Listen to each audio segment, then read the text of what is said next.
So far away, Nisha, what do you think about the Village People? I think it'd be best to describe them as super gay. Yeah, just a little bit. Just a little bit. If there's one thing people know about the Village People, it's that the band is a bit gay. So gay, in fact, that every single one of their hits is a gay anthem. Something the United States Navy was seemingly unaware of when they gave the band permission to film one of their music videos aboard a multi-billion-dollar piece of bleeding-edge military hardware. Alright, so when does this story take place, Karl? Well, we're talking about the Village People, Nisha. It takes place in the 1970s, and this story occurs just after the release of the Village People mega hit YMCA. You know, that song, the one we're not going to put in this video because I don't know if we'll get copyright struck or not. I'll put in 1 second. Put Clip. No, put in 1 second of the Y, now the M, now the C, now the A. Done. There it is. Yes. If we split it up like that, maybe they won't catch us. Whenever I think of YMCA, I just think of that great Peter Kay bit. One of his early sets has this great bit talking about weddings, and it's just the most on-point fucking thing, where he's like, yeah, you get the kid who slides on their knees all the time.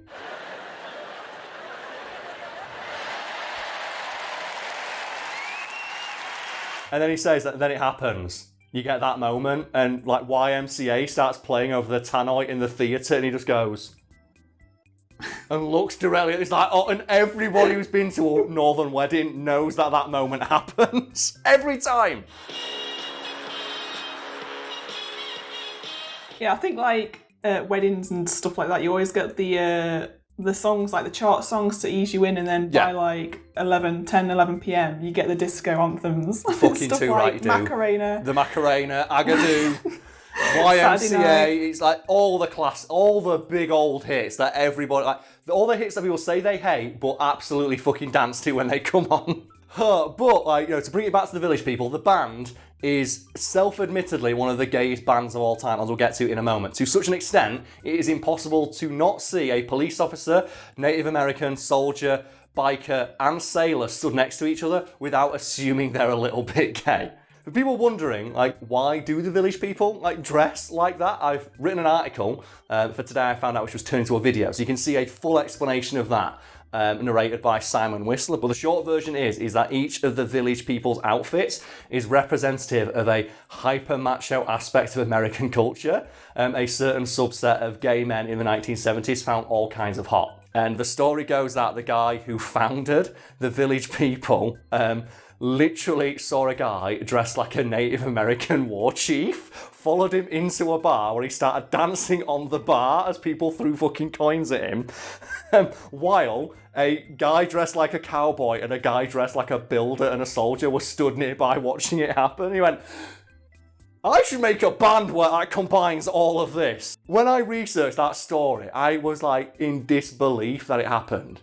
Like, because it sounds too perfect, doesn't it? That the guy who founded the Village People walked into a gay bar and saw everyone dressed like the Village People and went, I should make a band out of this. And in regards to the band being gay, contrary to what you may expect, it is not a prerequisite to be gay to be a Village person. And in fact, some of the founding members of the group were straight. However, even straight members of the band have admitted, yeah, it's super fucking gay. Take our hit, YMCA, for example. And for people who may not know, the song YMCA was written as a deliberate, knowing nod to the fact that gay men would go hook up in the showers of the YMCA.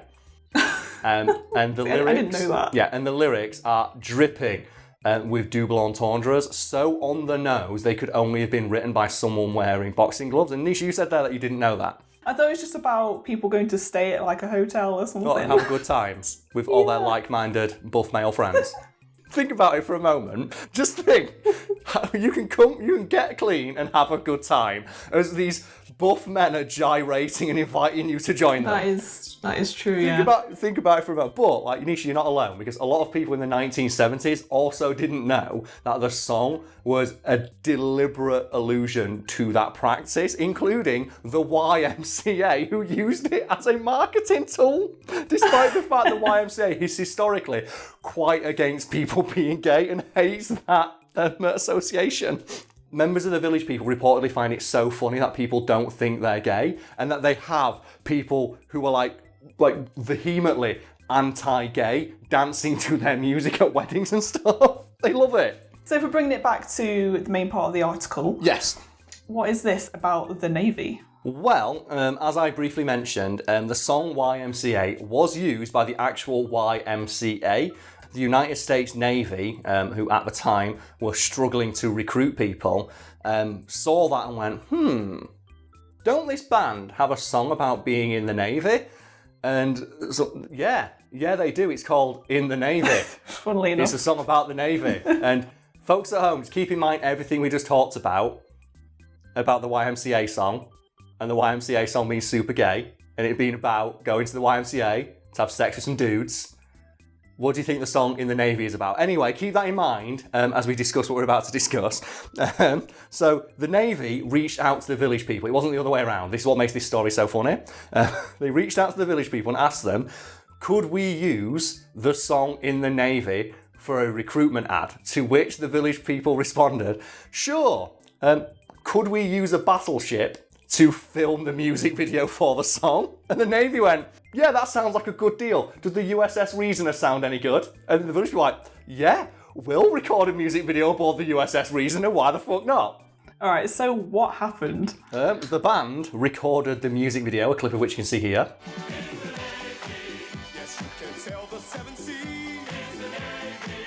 And folks at home, you might notice that there's a lot of Navy personnel dancing in the background of that video. That's because in addition to giving the Village People unfettered access to a piece of bleeding edge military hardware worth billions of dollars, they also gave them a full complement of crew, access to some F4 Phantoms.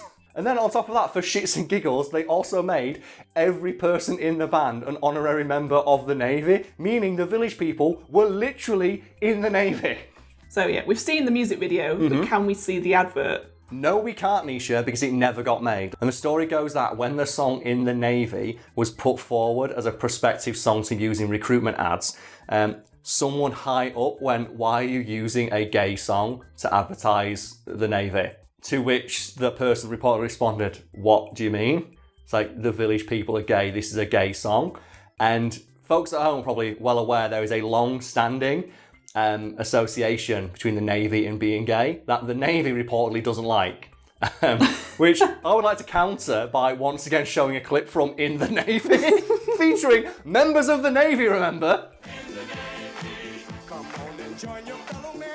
And the story goes that internally, military brass were all kinds of pissed. Because remember, they used taxpayer dollars to get this song. Because they gave away access to the ship to the Village People. It's like, why did you use taxpayer money to buy a gay song?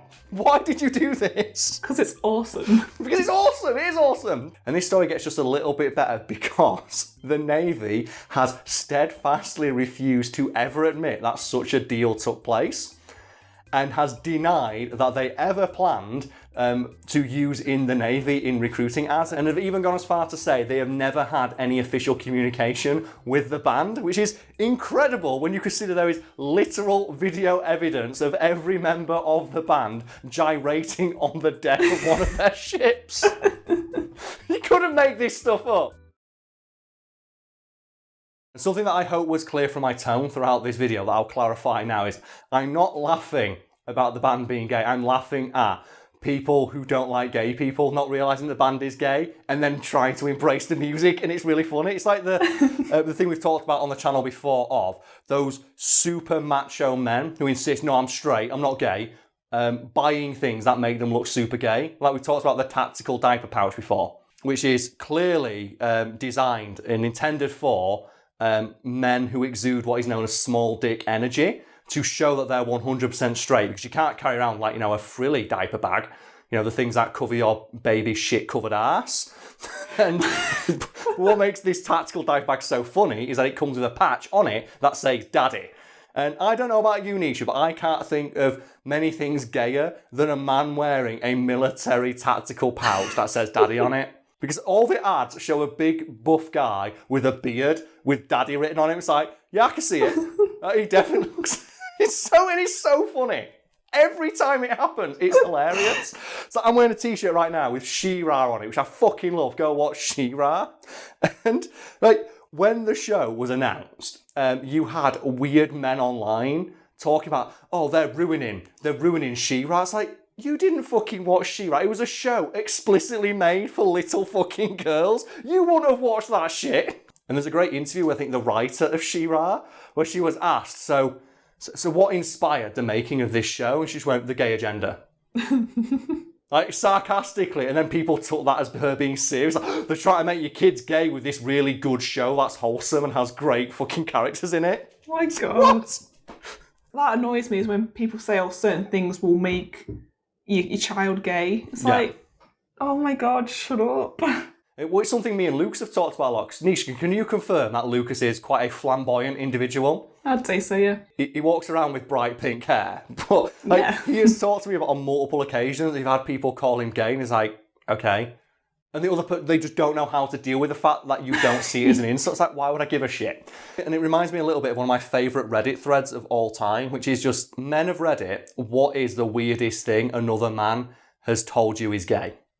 And you read through it, and the amount of like small dick energy exuding from those posts is incredible. Some of the choice examples that stick out in my head to this day are wiping your own arse, which is a thing.